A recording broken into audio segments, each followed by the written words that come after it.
While assessing the situation in Elizabeth's village, one local organisation, called Better Future for All, realises that the current policies and programmes in the fish retail sector of Elizabeth's village are gender blind.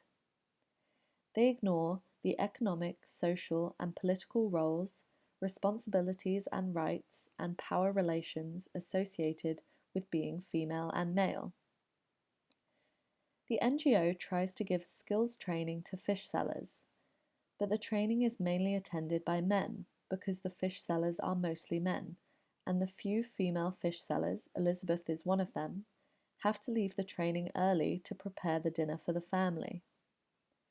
This is what we call a gender exploitative program, because it unintentionally reinforces gender inequalities and stereotypes in pursuit of the project outcome.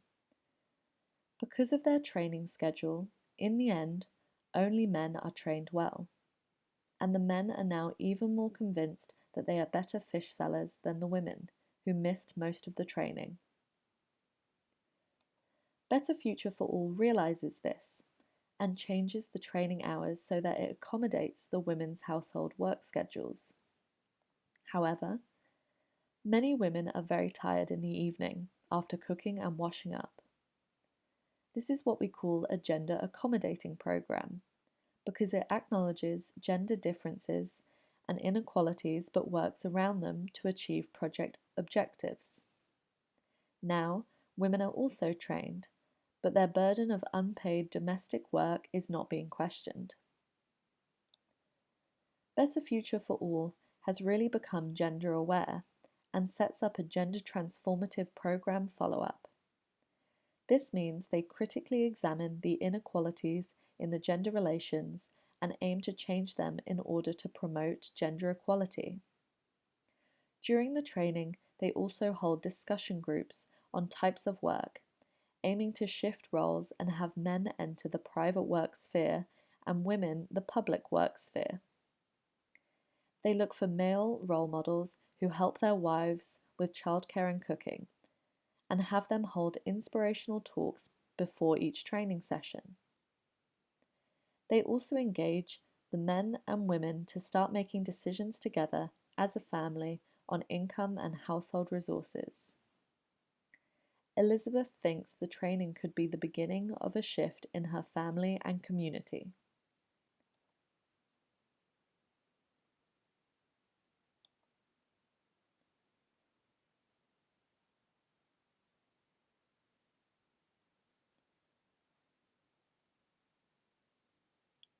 Gender blind ignores the economic, social, and political roles, responsibilities, and rights and power relations associated with being female and male.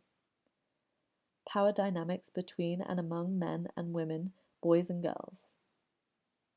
Gender Aware examines and addresses these gender considerations and adopts an approach along the continuum. Exploitative reinforces gender inequalities and stereotypes. Accommodating acknowledges gender differences and inequalities but works around them. Transformative examines the inequalities in the gender relations and aims to change them in order to promote gender equality, with the goal being gender equality and better development outcomes.